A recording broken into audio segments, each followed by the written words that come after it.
feeling career gap without any skills after B Tech MCA. आज की इस वीडियो में मैं आपसे बात करने वाला हूं कि जिनका भी बीटेक एमसीए या बीसीए के बाद एक लंबा करियर गैप बन चुका है, मे बी वो गवर्नमेंट एग्जाम प्रिपरेशन की वजह से, या मे बी वो एक बिजनेस की वजह से, या मे बी वो बीटेक एमसीए के बाद कोई ऐसी जॉब में चले गए जिस ग्रोथ नहीं है, and then they again want to restart their career in IT sector. ठीक है, तो इनके करियर के बीच में एक गैप बन गया, अब इनको रीस्टार्ट करना है अपना करियर। तो इसके लिए एक कॉमन सजेशन आपके फ्रेंड्स या इधर उधर के लोग आपको ये देते हैं कि भाई आप अपने करियर के गैप के बीच का एक्सपीरियंस यूज कर लो, कुछ एक्सपीरियंस यूज कर लो, और on the basis of that you can get the job. सबसे इंपॉर्टेंट बात यह है कि आपको इन चीजों से हट के पहले यह सोचना पड़ेगा कि आपको ऑनेस्टली आईटी सेक्टर के अंदर आना है। अब जब आपको किसी भी जॉब में जाना है, कोई भी जॉब को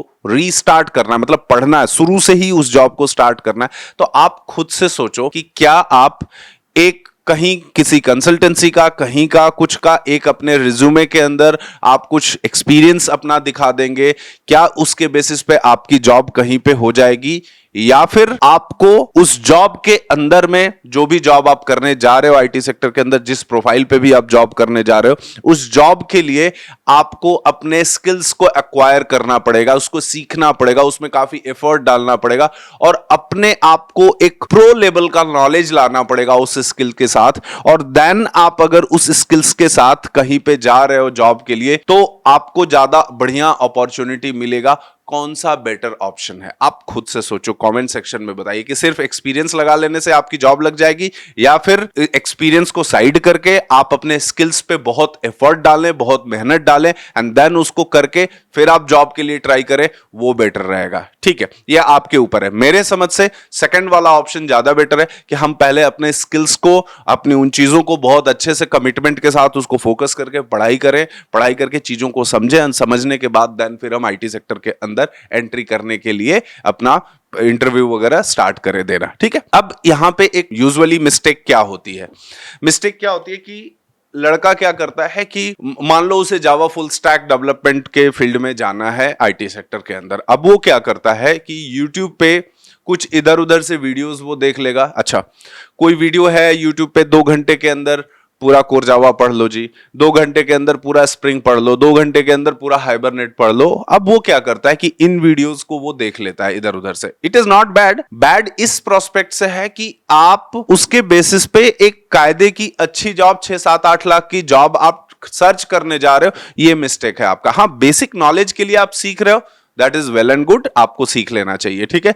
लेकिन उसके बेसिस पे आपको जॉब कोई एक्सपेक्ट नहीं करना चाहिए। ठीक है, अब इन चीजों को सीख के, इन चीजों को समझ के, अब वो क्या करते हैं कि उसके बेसिस पे जॉब को सर्च करना शुरू कर देते हैं। ठीक है, इनिशियली उनके दिमाग में ये होता है कि मुझे कैसे भी एंट्री मिल जाए जॉब के अंदर, एंड देन फिर मेरा ठीक हो जाएगा। लेकिन आप ऐसे समझिए कि वो एंट्री मिलना इतना आसान नहीं है। समझ में आया?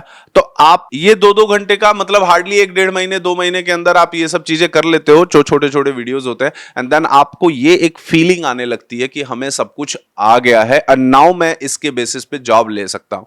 ये चीज, ये पर्टिकुलर स्टेप आपका इतना टाइम खराब करता है, कम से कम सालों टाइम खराब कर देता है। सालों टाइम कैसे खराब कर सकता है ये? तो आप 2-3 महीना पढ़ोगे, फिर उसके बाद 2-3 महीने आप जुगाड़ लगाओगे, फिर आप हर वो रैंडम आदमी का, हर वो YouTube वीडियो के सजेशंस को फॉलो करोगे जिसने, किसी ने कुछ आपको बता रखा है, वो whether it is practically possible है या फिर वो प्रैक्टिकली पॉसिबल नहीं है, उस काम को आप करने लगते हो। इस तरह से करते करते 1.5-1.5, 2-2 साल आपके खराब हो जाते हैं। तो आप समझो ऐसे कि 3-4 साल का गैप आपका ऑलरेडी था आपके एकेडमिक्स के बाद, मतलब आपने उस रिलेवेंट इंडस्ट्री के अंदर कुछ नहीं किया, एंड देन 1.5-2 साल आपने इधर उधर से ट्राई किया, एंड देन वो भी कुछ नहीं हुआ। अल्टीमेटली क्या होता है कि आपके दिमाग में भर जाता है कि नहीं नहीं, मेरा जॉब नहीं हो सकता। ठीक है, या जॉब होगा भी तो इसी तरह के शॉर्टकट्स लेने से हमारा जॉब हो जाएगा, एंड देन फिर आप उसमें, आपका जॉब सर्च करने की जर्नी बहुत एक गलत एंड अप होती है। देखिए, एक बात फिर से मैं बोल रहा हूं, रिपीट कर रहा हूं, किसी भी एक आदमी को लाके आप मुझे बता दीजिए कि इसने विदाउट स्किल्स बिना पढ़े लिखे, बिना किसी काम को किए, बिना फोकस किए, कोई कहीं से कुछ कंसल्टेंसी वगैरह के एक्सपीरियंस वगैरह लगाया एंड देन उसको उस बेसिस पे उसको जॉब मिल गई, ऐसा नहीं होने वाला है। तो आपको मेरे हिसाब से अगर आपको अपना टाइम सेव करना है, टाइम बचाना है, तो आपका सबसे पहला मोटिव क्या होना चाहिए? सबसे पहला मोटिव यह होना चाहिए कि आपको, जैसे for example Java full stack वगैरह में जाना है, ठीक है, तो पहले आपको समझना पड़ेगा कि जिस स्किल सेट के बेसिस पे आप जॉब के लिए गैप ईयर के साथ, ईयर गैप के साथ ट्राई करने जा रहे हो, क्या मार्केट के अंदर उसकी उतनी रिक्वायरमेंट है जहां पे आपके लिए कोई स्कोप बन रहा है, आपके ईयर गैप के साथ कोई स्कोप बन रहा है वहां जॉब के लिए? अगर वो ईयर गैप के साथ स्कोप बन रहा है, उस पर डिटेल्ड एनालिसिस आपको करना पड़ेगा। एनालिसिस में करने में, रिसर्च करने में आप में से कुछ लोग बायस्ड हो जाते हैं। उनको उनका दोस्त किसी इंडस्ट्री के अंदर काम कर रहा होता है तो उनको लगता है कि नहीं नहीं ये इंडस्ट्री सही है इसी में, लेकिन दोस्त की जर्नी अलग रही है, उसने कैसे अपने करियर को स्टार्ट किया, that was different thing. But आप जिस स्टेज से अपना करियर स्टार्ट कर रहे हो, ये एक डिफरेंट स्टेज से आप करियर स्टार्ट करो, या आपके दोस्त से आप इसको कंपेयर नहीं कर सकते, ठीक है। तो कभी कभी क्या होता है कि जैसे कुछ लोग मैं देखता हूं कि डेवऑप्स इंजीनियर बन जाते हैं ईयर गैप के साथ। इनिशियली फर्स्ट टाइम में उसे कुछ भी नहीं आता है, वो कुछ टूल्स वगैरह सीख के डेवऑप्स इंजीनियर के बेसिस पे जॉब सर्च करने लगता है, उसको जॉब नहीं मिलती है। कुछ लोग डेटा एनालिटिक्स में जॉब सर्च करने थे, कुछ लोग जावा डेवलपमेंट में जॉब सर्च करने थे, कुछ लोग वेब डेवलपमेंट में जॉब सर्च करने, कुछ लोग एसएपी में जॉब सर्च करने लगते हैं, कुछ लोग सेल्सफोर्स में जॉब सर्च करने लगते हैं। ऐसे कुछ कुछ करके जॉब सर्च करने लगते हैं, जुगाड़ लगाते रहते हैं और जॉब नहीं मिलता है, ठीक है। मेरे हिसाब से आपको इनिशियली अगर एक कायदे से इंडस्ट्री के अंदर जाना है तो कुछ करियर्स किसी एक चीज के बाद स्टार्ट होता है, ठीक है।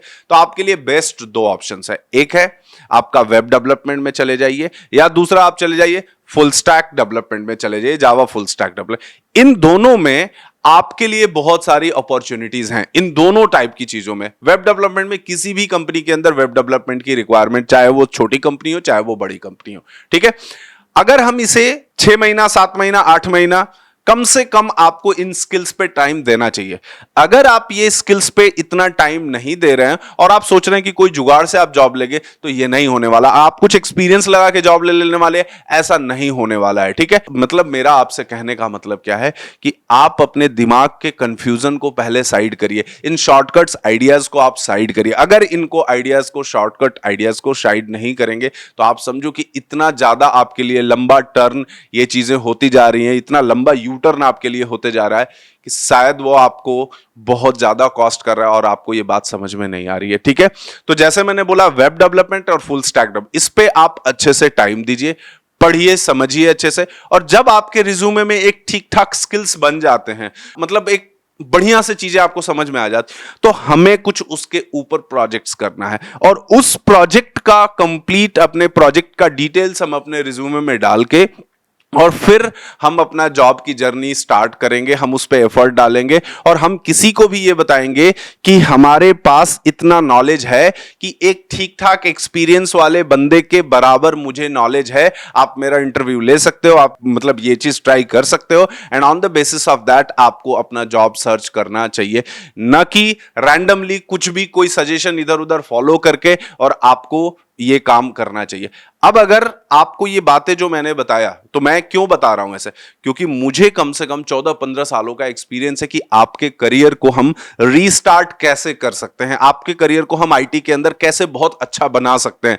सजेशंस आपको देते हैं, उसके लिए बताते हैं कैसे करते हैं, उसके साथ आपके साथ पूरा लग के उन टेक्नोलॉजीज को सिखाते हैं। आपको सिखाने के बाद आपका रिज्यूमे प्रिपेयर करते हैं, रिज्यूमे प्रिपेयर करने के बाद इंटरव्यू प्रिपरेशन कराते हैं और इंटरव्यू प्रिपरेशन के बाद फिर आप इंटरव्यू देते हो, अपना सिलेक्शन लेते हो और कम से कम 6-7-8 लाख के पैकेज पे आप कहीं ना कहीं जाते हो। और वहां जाने के बाद फिर आपको यू टर्न देखने को नहीं मिलता है, क्योंकि आपने इतना पढ़ रखा होता है कि किसी भी कंपनी के अंदर आप जाते हो तो बहुत अच्छा आप परफॉर्म करते हो और बहुत अच्छी आपकी जॉब लगती है।